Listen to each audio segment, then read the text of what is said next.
내가 이미 얻었다 함도 아니요 온전히 이루었다 함도 아니라 오직 내가 그리스도 예수께 잡힌 바 된 그것을 잡으려고 달려가노라. 형제들아, 나는 아직 내가 잡은 줄로 여기지 아니하고 오직 한 일, 즉 뒤에 있는 것은 잊어버리고 앞에 있는 것을 잡으려고 표대를 향하여 그리스도 예수 안에서 하나님이 위에서 부르신 부름의 상을 위하여 달려가노라. 그러므로 누구든지 우리 온전히 이룬 자들은 이렇게 생각할지니 만일 어떤 일에 너희가 달리 생각하면 하나님이 이것도 너희에게 나타내시리라. 오직 우리가 어디까지 이르렀든지 그대로 행할 것이라. 형제들아, 너희는 함께 나를 본받으라. 그리고 너희가 우리를 본받은 것처럼 그와 같이 행하는 자들을 눈여겨보라. 내가 여러 번 너희에게 말하였거니와 이제도 눈물을 흘리며 말하노니 여러 사람들이 그리스도의 십자가의 원수로 행하느니라. 그들의 마침은 멸망이요 그들의 신은 패요 그 영광은 그들의 부끄러움에 있고 땅의 일을 생각하는 자라. 그러나 우리의 시민권은 하늘에 있는지라. 거기로부터 구원하는 자 곧 주 예수 그리스도를 기다리노니 그는 만물을 자기에게 복종하게 하실 수 있는 자의 역사로 우리의 낮은 몸을 자기 영광의 몸의 형체와 같이 변하게 하시리라.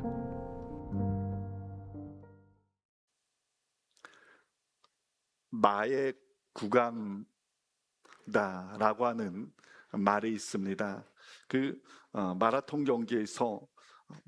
마라톤 경기에서 보면 마의 구간이다라 불려지는 지점이 있습니다. 마라톤 선수들이 가장 힘들어하는 구간인데 전문가들은 한 30km에서 35km를 가리켜서 마의 구간이다 그렇게 부릅니다. 42.19km를 달리는 이 마라톤 구간에서요 30km가 되면은 몸에 있는 모든 에너지가 다 바닥이 난다라고 그렇게 이야기를 합니다. 그래서 그 순간부터는요 이 발걸음이 천근만근 무거워지고 숨이 가빠지고요. 더 이상은 달릴 수 없다라고 하는 마음만이 온전히 가득하게 되어진다라고 그렇게 이야기를 합니다. 우리가 여기서 생각해 보아야 할 것은 여러분 처음에 달릴 때 포기하는 사람은 하나도 없습니다. 근데 보니까 결승점에 도달했을 때 포기하는 사람들이 많다는 겁니다. 그러므로 중요한 것은 우리가 처음에 어떻게 잘 달렸느냐, 멋지게 달렸느냐, 여러분 그것이 중요한 것이 아닙니다. 누가 끝까지 달려서 결승점에 들어가느냐인 겁니다. 신앙생활도 마찬가지 아니겠습니까? 여러분 신앙생활하면서 예수님을 처음 만났을 때요 얼마나 뜨겁습니까? 그러면 예수님을 처음 만났을 때요 그 은혜 때문에 견딜 수 없는 거예요. 예배가 기다려지는 겁니다. 모든 예배에 참석하는 겁니다. 기도의 모임에 참석합니다. 헌신합니다. 여러 가지 헌신을 하는 거예요. 근데 신앙의 세계에서도 영적 마의 세계, 마의 구간이 있다는 겁니다. 그 기간이 지점에 이르게 되면은요 귀찮아지는 거예요. 나태해지는 겁니다. 내가 이 정도 했으면 됐지 하는 마음이 들 수 있는 겁니다. 근데 여러분 신앙세계에서요 이 마의 구간을 잘 넘겨서 끝까지 목표를 향해서 나아가는 사람만이 하나님께서 기뻐하는 하나님의 자녀이고 우리가 바라보아야 할 우리의 목표임을 여러분 기억할 수 있기를 주님의 이름으로 축원을 드립니다. 자, 오늘 본문에서 우리는 인생의 결승선 가까이 달려온 한 사람을 보게 되는 거예요. 그 사람이 누구냐? 사도 바울입니다. 이 사도 바울은요 다메섹 도상에서 예수 그리스도를 만난 후에요 한순간도 쉬지 않고 끝까지 달렸던 사람입니다. 복음을 위해서 그는 춥고 배고팠고 매를 맞았고 감옥에 갇혔고 죽음의 위험까지 처하게 되었습니다. 소아시아에 유럽에 복음을 전해서 수많은 교회들을 세웠고요 신약 성경의 절반이나 되는 13권이나 써가지고 우리 기독교 신학의 기초를 세웠던 사람입니다. 영적으로 말하면요, 그는 수많은 영적인 은사들을 받았고 심지어 천국까지 가는 그 3층천의 경험까지 했던 사람이 사도 바울입니다. 그는 이미 믿음의 세계에서 이제 끝까지 결승전까지 이미 완주한 사람처럼 보여집니다. 이 정도면은 나는 충분히 했다, 이 정도 나는 이제 쉬어도 될 법하다라고 말해도 될 것 같아 보입니다. 그런데 그런 그가 오늘 본문에서요 이렇게 고백하고 있습니다. 내가 이미 얻었다 함도 아니요 온전히 이루었다 함도 아니라 오직 내가 그리스도 예수께 잡힌 바 된 그것을 잡으려고 달려간다라고 이야기를 하고 있어요. 난 여전히 배고프다는 겁니다. 난 여전히 부족하는 겁니다. 아직 온전히 이루었지 못했다는 겁니다. 그래서 나는 지금 달려가고 있다라고 이야기하고 있어요. 바울의 인생을 한마디로 이야기를 하면 달려가는 인생이다라고 그렇게 이야기를 할 수 있을 것 같습니다. 그는 예수님을 만난 이후에 한 번도 쉬지 않고 복음을 전합니다. 그것 때문에 지금 감옥에 갇혀 있는 상황입니다. 그런데도 그는 감옥 안에서조차 나는 지금 달려간다라고 그렇게 이야기를 하고 있습니다. 여러분, 도대체 바울이요 무엇을 했기에 감옥 안에서도 나는 달려간다라고 그렇게 말하고 있는 것일까요? 그냥 단순히 그냥 표현만 그렇게 하고 있는 것일까? 아닙니다. 실제로요 그는 감옥 안에서도 달려가는 인생이었습니다. 그를 찾아오는 사람들을요 위로하는 거예요. 복음을 증거합니다. 편지를 써가지고 수많은 교회에다 보내면서 그 교회 문제점들을 해결하고요 그 어려운 가운데 있는 사람들을 위로하였음을 보게 됩니다. 심지어 자신을 지키는 로마 군인들에게도요 복음을 증거합니다. 몸은 감옥에 갇혀 있었는데요 그의 사명은 멈추지 않았습니다. 그래서 감옥 안에서도요 난 달려간다라고 그렇게 이야기를 하고 있는 겁니다.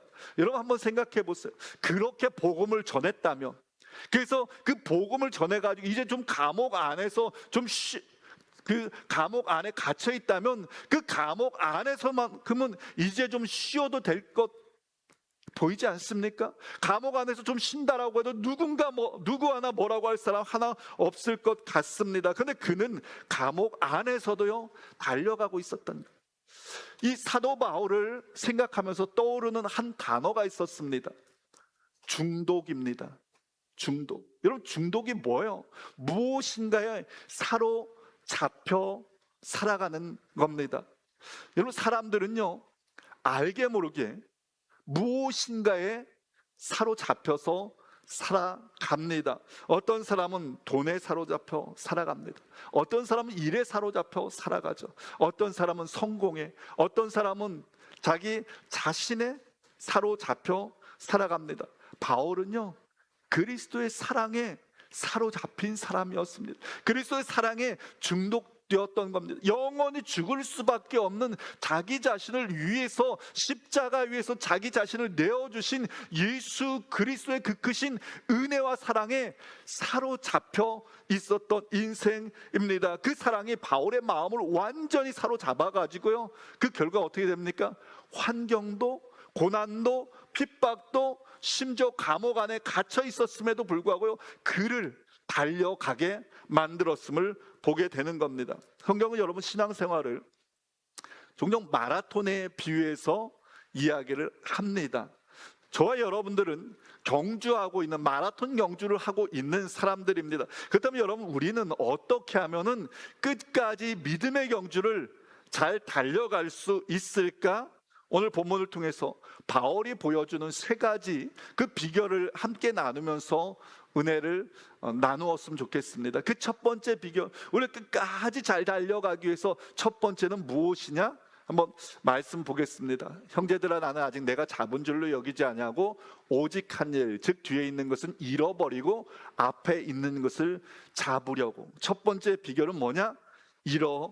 잃어버리고입니다. 바울은 지금까지요 자신이 했던 수많은 헌신, 그 업적들을 바라보지 않았습니다. 그는 수많은 교회를 개척했어요. 수많은 열매가 있었습니다. 주님을 위해서 평생 수고했어요. 근데 그거 바라보지 않았다는 겁니다. 그래서 그는 이렇게 말하고 있는 거예요. 뒤에 있는 것은 잃어버리고 내가 지난날 했던 그 모든 것들은 잃어버린다라고 말하고 있는 겁니다. 바울이 감옥 안에서 계속 달릴 수 있었던 그 근거, 그 이유가 뭐라는 거예요?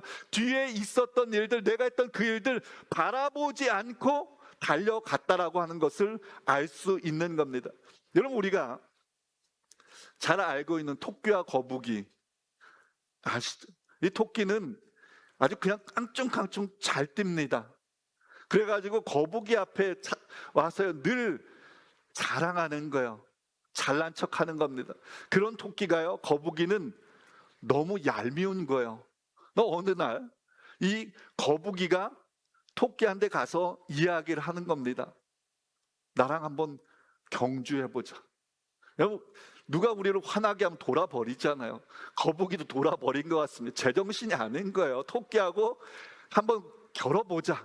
그래서 같이 이 경주를 시작했는데, 토끼는 여땅 하자마자 그냥 벌써 팡 하고 나가는데, 거북이는요 그냥 엉금엉금 기어가지 않습니까? 토끼가 한참을 뛰어보니까 거북이가 보이지도 않을 정도로 한참 뒤에 있는 거예요. 토끼가 어떻게 하면, 야, 내가 이 정도면 됐다. 어떻게 해요? 그 자리에 누워서 그냥 잠을 자는 거죠. 그랬더니 거북이가 그 자는 사이에 엉금 기어가가지고 먼저 결승점에 도달했다. 이거 우리 초등학교 때 늘 들었던 아주 이야기 아닙니까? 토끼가 왜 졌습니까? 달리기를 못해서 졌습니까? 아니요, 너무 잘 달려서 진 겁니다. 너무 잘 달렸기 때문에 그는 앞만 보고 달려야 되는데 뒤를 돌아보았고, 그로 인해서 그 자리에 머물러 있었기 때문입니다. 결국 토끼를 넘어뜨렸던 것은 그의 부족함이 아니라 그의 성공이었습니다. 신앙생활도 마찬가지 아니겠습니까? 우리를 앞으로 나아가지 못하게 하는 것은요, 의외로 우리의 연약함 아닙니다. 우리의 실패가 아닙니다. 오히려 과거의 성공, 과거의 헌신이 우리를 신앙생활 앞으로 나아가지 못하게 할 때가 많이 있습니다. 많은 분들이 이런 말씀하세요. 왕년에는 내가 참 교회 일도 많이 했는데, 내 왕년에는 선교도 많이 했는데, 왕년에는 봉사도 많이 했는데, 성경도 많이 읽었는데. 물론 여러분, 귀한 일입니다. 감사한 일입니다. 그런데 어제의 헌신이 여러분 오늘의 충성을 대신할 수는 없습니다. 실패한 사람만 멈추는 게 아니에요. 성공한 사람도 멈추게 되는 겁니다. 아니, 어쩌면은 여러분, 성공이 우리를 더 멈추게 할 수 있음을 우리는 기억해야 하는 겁니다. 대표적인 사람이 있습니다. 누군지 아세요? 다윗입니다. 다윗은요, 일생 전쟁을 했던 사람이고요, 일생 수많은 전쟁에서 승리했던 사람입니다. 그래서 이스라엘 왕이 됐고요, 다윗을 다스렸을 때 이 이스라엘은요, 고대 근동에서요, 이스라엘 역사 속에서 가장 큰 나라, 가장 부강한 나라를 만들었습니다. 근데 문제는 그때 찾아오지 않았습니까? 전쟁을 나갔는데, 모든 사람들이 전쟁을 나갔는데 다윗은요, 전쟁에 나가지 않고 궁에 머물러 있었습니다. 궁에 머물러서 늦게 자는 거예요. 그리고 늦게 일어납니다. 그러고서는 옥상을 거닐다가 아름다운 여인, 목욕하고 있는 아름다운 여인 밧세바를 보게 되고요, 그러면 그 여인을 범하게 되는 거예요. 다윗 일생 일대 최고의 실수를 범하게 되었음을 보게 되는 겁니다. 성경이 이렇게 말하고 있습니다. 그애가 돌아와 왕대를 출전할 때가 되매 다윗이 요압과 그에게 있는 그의 부하들과 온 이스라엘 군대를 보내니 그들이 암몬 자손을 멸하고 라빠를 에웠었고, 다윗은 예루살렘에 그대로 있더라. 예루살렘에 머물러 있었던 겁니다. 다윗이 넘어졌던 이유가 그가 약해서가 아닙니다. 너무 강했기 때문입니다. 너무 성공했기 때문입니다. 그래서 자신이 했던 그 일들을 뒤돌아 보았기에 그곳에 머물러 있었던 겁니다. 여러분, 기억하시기 바랍니다. 신앙생활은 100m 달리기가 아니라 뭐예요? 마라톤 경주입니다. 중요한 것은 예전에 얼마나 잘 달렸느냐가 아닙니다. 내가 오늘도 목표를 향해 달려가고 있느냐입니다. 그래서 바울은 말하고 있는 거예요. 오직 하늘 뒤에 있는 것은 잊어버리고 바라기는, 여러분 우리 모두 내가 지금까지 한 그 모든 일들은 잃어버릴 수 있기 바랍니다. 그 모든 거는 하나님께서 기억하고 계세요. 상급으로 갚아주실 겁니다. 여러분 그 모든 것들 잃어버리고 정말 주님 앞에 나서는 그날까지 우리가 끝까지 잘 달려가는 저와 여러분들 되어줄 수 있기를 주님으로 간절히 축원을 드립니다. 신앙의 경주를 끝까지 잘하기 위해서 필요한 첫 번째가 잃어버리고라면, 두 번째는요, 목표를 향하여 달려가는 겁니다. 이렇게 이야기하고 있어요. 형제들아, 나는 내가 아직 자본줄로 여기지 아니하고 오직 한 일, 즉 뒤에 있는 것은 잊어버리고 앞에 있는 것을 잡으려고 표대를 향하여 그리스도 예수 안에서 하나님이 위해서 부르신 부름의 상을 위하여 달려가노라. 여러분, 끝까지 믿음의 선한 경주를 하기 위해서 있는 것만으로는 부족하지 않습니다. 왜 있습니까? 있는 이유는요, 잘 달려가기 위해서 있는 겁니다. 바울은 그것을 표대라고 이야기를 하고 있습니다. 근데 이 표대의 원어적 의미를 살펴보면요, 이 활을 쏘는 사람이요, 화살을 쏠 때 그 표적지, 이게 표대입니다. 달리기 할 때, 100m 달리기 할 때 달려나갈 그 결승점, 그게 바로 표대인 겁니다. 즉 표대는 인생이 나가야 할 그 방향을 의미하고 있는 겁니다. 여러분, 방향이 잘못되어 있으면은 잘못된 곳으로 나아갈 수밖에 없습니다. 근데 방향이 분명하면요, 흔들리지 않는 거예요. 똑바로 그 방향으로 나아갈 수밖에 없습니다. 바울은 표대를 향하여 달려간다라고 이야기를 하고 있어요. 근데 달려간다라고 하는 이 의미가 쫓아가다, 끝까지 추격하다라고 하는 그 단어입니다. 근데 여러분, 흥미로운 게 있습니다. 이 사도 바울이요, 이 단어가 예수님을 믿기 전에 교회를 핍박하고 크리스찬들을 핍박할 때 사용되던 그 단어와 똑같은 단어가 사용되고 있습니다. 이 달려가다라고 하는 의미가 보니까 갈라디아서 보니까 내가 하나님의 교회를 심히 박해하고, 이게 같은 의미인 거예요. 끝까지 쫓아가지 않았습니까? 사도 바울이 예수 믿는 사람을 잡아 죽이기 위해서 같은 의미입니다. 빌립보에서도 보니까 열심으로는 교회를 박해하고, 과거에 바울은 어떤 사람이었습니까? 크리스찬들을 잡기 위해서 열심히 달리던 사람이었습니다. 잘못된 방향을 향해서 전력 질주했던 사람이 사도 바울입니다. 근데 지금은 예수 그리스도를 증거하기 위해서 열심히 달려가게 된 겁니다. 열심의 방향이 바뀌어진 것, 그리스도를 박해하던 그 열심에서 그리스도를 증거하는 열심으로 바뀌어진 겁니다. 바울 사도를 보면서 다시 한번 깨닫는 것은, 여러분, 열심히 달리냐, 이것보다 더 중요한 것이 무엇인가를 깨닫게 되는 거예요. 그게 뭐라는 거예요? 방향이라는 겁니다. 어디를 향해 달려가냐, 목표가 무엇인가.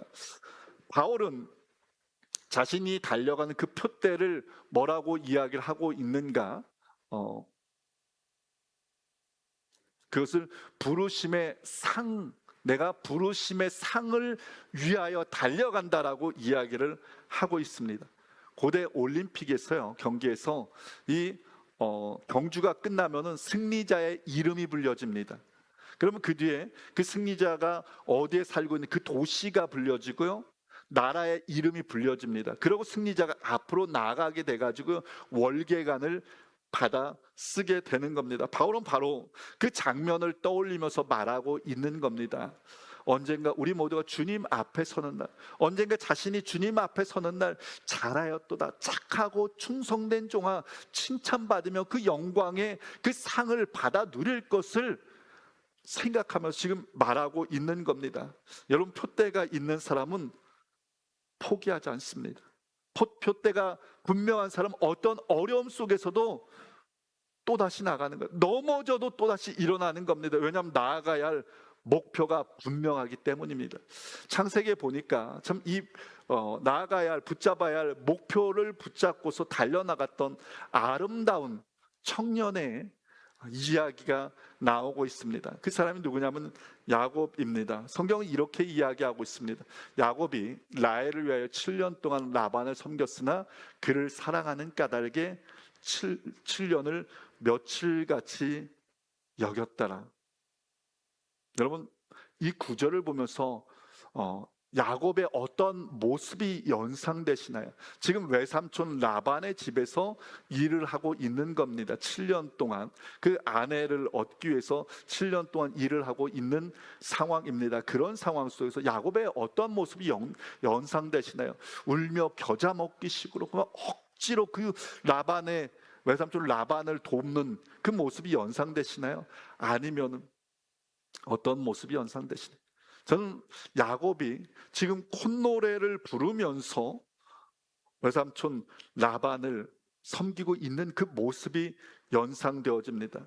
그러면 야곱은 외삼촌 라반의 집에서요 7년 동안 수고했습니다. 근데 그 외삼촌은요 이 야곱을 수도 없이 속입니다. 수모를 줍니다. 어려운 시간을 보냅니다. 7년이라고 하는 시간은 짧은 시간 아니잖아요. 긴 시간이잖아요. 근데 야곱에게 있어서 그 7년의 시간은 고통의 시간이 아니라 희망의 시간이었습니다. 왜 그렇습니까? 그 눈앞에 목표가 있었기 때문입니다. 7년의 시간이 다한 후에 사랑하는 여인 라헬을 아내로 얻을 수 있다라고 하는 그 목표가 있었기 때문에 그는 어려움도요 기쁨으로 콧노래를 부르면서 감당해 나갈 수 있었던 겁니다. 그렇다면 여러분, 오늘 여러분의 표대 무엇입니까?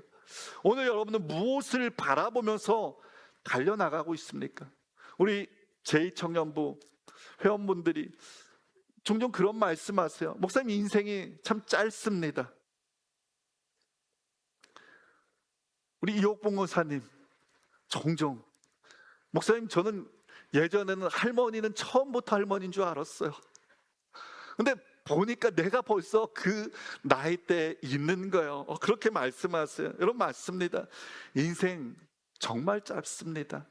어릴 적에는 시간이 왜 이리 안 가나, 청년 때는 이 시간만 좀 지났으면 너무 긴 것 같아요. 근데 조금 지나고 보면요 인생이요 후딱 지나가지 않습니까?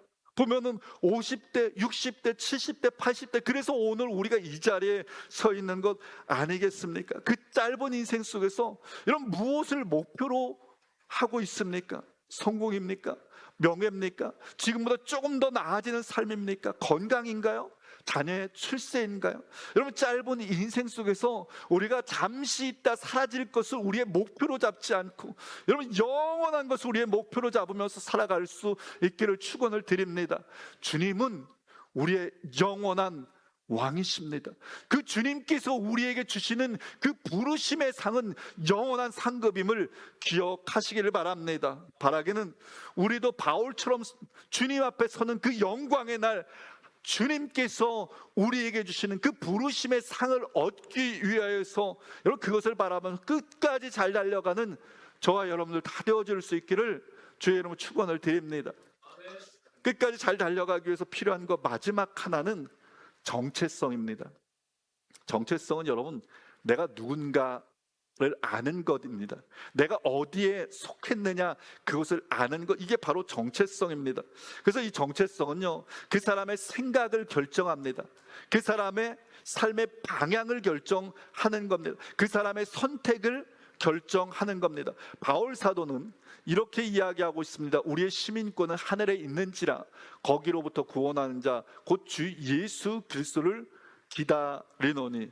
여러분, 이 말씀을 이해하려고 하면 이 빌립보 도시에 대해서 좀 이해가 필요합니다. 이 빌립보 도시라고 하는 것은요 로마가 식민국가로 로마의 식민지 도시였습니다. 근데 로마는 이 빌립보 도시를요 작은 로마로 만들기 위해서 애를 씁니다. 그래서 퇴역한 군인들을 그곳에 가서 살게 했고요, 로마 시민들을 그곳에 가서 살게 합니다. 그래서 엄청 많은 혜택을 주는 거예요.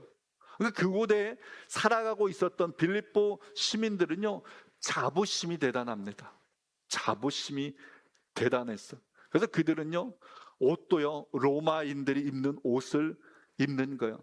로마의 법을 철저하게 따릅니다. 질서를 철저하게 준수합니다. 그 빌립보 도시 주변에요, 야만족들이 살고 있었습니다. 그럼 그들을 본받고 따를 수 있잖아요. 근데 그러지 않았습니다. 구별된 삶을 살았습니다. 왜 그렇습니까? 내가 로마 시민이다라고 하는 그 자부심이 있었기 때문입니다. 바울 사도가 바로 이 사실을 염두에 두고서 이야기를 하고 있는 거예요. 로마 시민이라고 하는 그 자부심 때문에 빌립보 교회 사람들은 구별된 삶을 살았습니다. 그렇다면은 하나님 나라의 백성된 여러분들은 더욱더 구별된 삶을 살아가야 하지 않겠습니까? 라고 지금 권면하고 있는 겁니다. 여러분, 정체성이 분명한 사람은 어떤 상황 속에서도 이처럼 흔들리지 않는 겁니다. 구별된 삶을 살아갈 수밖에 없는 겁니다. 왜요? 정체성이 그 사람을 인도해 가기 때문인 거예요. 제가 이찬수 목사님이 수련회 왔다 갔다 하면서 운전하면서 들은 그 예화입니다. 그 한국에 그 TV 프로그램이 있는데 한 여선생님, 학교의 여선생님을 소개하는 그 프로그램이 있었습니다. 근데 이 프로그램이 서울의 한 모 고등학교에서 심우하는 여선생님인데, 이 여선생님이요, 한국의 교육방송 EBS를 2007년부터 계속적으로 가르치시는 분이세요. 누적 조회수가 250만 회, 그리고 수강자들이 250만 명, 그리고 그동안의 누적 조회수가 1억 회가 넘는다라고 이야기를 합니다. 그러니까 한국에서 굉장히 알려진 분이세요. 유명한 분이세요. 그러다 보니까 사교육계, 즉 학원에서 연락을 한 겁니다. 당신이 지금 현재 받고 있는 연봉의 100배를 주겠습니다. 스카웃을 제안하는 거예요. 여러분, 연봉 얼마세요? 한번 생각해 보세요. 여러분들에게 그 제안이 왔다면 어떻게 하시겠습니까? 여러분, 연봉이 한 10만 불인 사람은 그 10배면 얼마예요? 100만 불, 100배면은 1000만 불. 그 1000만 불을 준다라고 제안을 한 겁니다. 우리 학원에 와서 가르치면은 1000만 불을 주겠습니다. 여러분들의 그 제안을 하면 어떻게 하겠습니까? 보통 사람들이 그것을 거절하기는 쉬운 일이 아닌 거예요. 근데 이 선생님은요, 이런 지하에 거절을 합니다. 그래서 인터뷰하는 사람이 그 사실을 알고는 그 선생님의 질문하는 거예요. 아니, 어떻게 그 어마어마한 제안을 거절할 수 있었습니까? 그때 그 선생님의 답변이요, 아주 심플한 거예요. 저는 학교 교사입니다. 사교육으로 가서 아이들 가르칠 생각이 하나도 없습니다. 여러분, 가르치는 거 똑같잖아요. 얼마든지 갈 수 있잖아요. 근데 그는 이야기하는, 나 사교육으로 가서 가르칠 생각이 전혀 없습니다.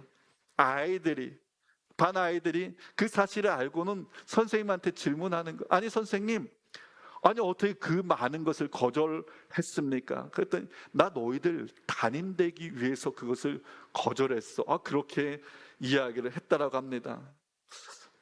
너무 멋지지 않습니까? 그래서 이찬수 목사님이 이분이 과연 누굴까? 우리 크리스찬일까 아닐까? 그래서 검색을 해보았답니다. 그래서 제발 하나님, 이분이 크리스찬이었으면 좋겠습니다. 우리 크리스찬에도 좀 이렇게 훌륭한 분이 있으면 좋겠습니다. 근데 감사하게도 검색해보니 크리스찬이었다는 거예요. 너무 감사하고 너무 기쁘다고 그렇게 이야기를 하더라고요. 여러분, 방향이 정해지지 않은 사람은 늘 머뭇거립니다. 늘 갈등입니다. 늘 흔들립니다. 근데 여러분, 방향이 정해져 있는 사람은요, 목표가 정해져 있는 사람은요, 나아갈 방향이 분명한 겁니다. 대답이 심플합니다. 간단합니다. 흔들리지 않습니다. 내가 무엇을 선택해야 분명합니다. 해야 할지 분명히 압니다. 왜요? 내가 누구인지 알고 내가 누구인지 속해 있기 때문입니다. 오늘날 세상 우리에게 끊임없이 유혹합니다. 끊임없이 유혹합니다. 더 많이 가지라는 거예요. 더 높이 올라가라는 겁니다. 더 많은 사람들에게 인정받아야 된다라고 이야기를 합니다. 물론 그러한 것들 잘못된 것 아니에요. 근데 여러분, 우리가 선택할 때 적어도 우리들이 내가 누구인가를 생각하면서 선택할 수 있기를 바랍니다. 그리고 그 정체성에 따라서 여러분 선택하고 결정하고 행동에 나아갈 수 있기를 바랍니다. 나는 하나님의 자녀입니다. 나는 천국 시민입니다. 이 정체성이 여러분들 한 주간 붙잡고 살아갈 수 있고 한 주간의 선택의 기준이 되어줄 수 있기를 바랍니다. 여러분 이번 한 주간 살아가면서 우리가 이 정체성 붙잡고 살아갈 수 있었으면 좋겠습니다. 내가 하나님께 속한 자라고 하는 그 정체성 때문에 좀 이번 한 주간은요 좀 내가 좀 손해도 볼 수 있었으면 좋겠습니다. 내가 그 정체성 때문에 내가 먼저 다가가고 내가 먼저 손 내밀고 내가 먼저 용서하고 내가 먼저 사과할 수 있었으면 좋겠습니다. 여러분 이 정체성 때문에 눈 앞에 있는 그 자그마한 그 일 가지고요 좀 째째하게 그거 가지고 싸우지 않았으면 좋겠습니다. 더 높은 목표를 가지고요 너그러운 마음으로 배짱 있게 좀 생활했으면 좋겠습니다. 하나님의 정체 자녀라고 하는 그 정체성 때문에 유혹 앞에서 이번 주만큼은 내가 노라고 이야기할 수 있었으면 좋겠습니다. 정체성 때문에 내가 직장에서 내가 머무는 그 자리에서 내가 정직하게 다른 사람들보다 더 정직하게 여러분 행동하는 한 주간 되었으면 좋겠습니다. 하늘 시민권을 가진 사람답게 살아내는 한 주간 되어질 수 있기를 축원을 드립니다. 말씀을 맺겠습니다. 오늘 바울은 믿음의 경주를 잘하기 위해서 세 가지를 우리에게 이야기했습니다. 첫 번째는 잊어버리고, 두 번째는 목표를 향해서, 세 번째는 하나님 나라의 시민의 정체성을 가지라. 바라기는 여러분 우리가 하나님 나라의 백성이고 하늘 시민권을 가졌다라고 하는 이 사실을 기억하면서 잘 달려가는 복된 한 주간 되어줄 수 있기를 주님의 이름 간절히 축원을 드립니다.